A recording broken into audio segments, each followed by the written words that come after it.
Bonjour les physiciens. Ici nous pouvons voir deux types de circuits, les circuits en série d'une part et les circuits avec dérivation d'autre part.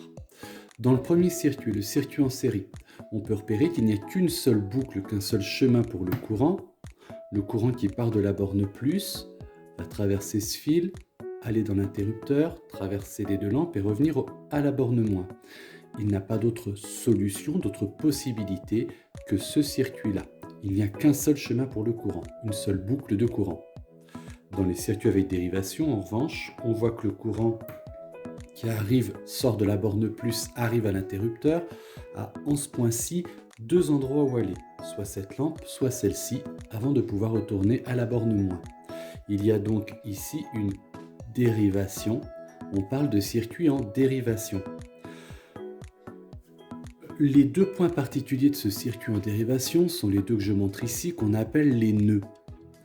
Et entre deux nœuds, on parlera de branches. Ici, il y a une branche avec cette ampoule-ci, une branche avec cette ampoule-là, et la branche contenant le générateur.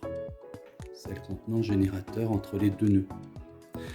On remarque enfin que les lampes éclairent beaucoup moins dans un circuit en série que dans un circuit avec dérivation.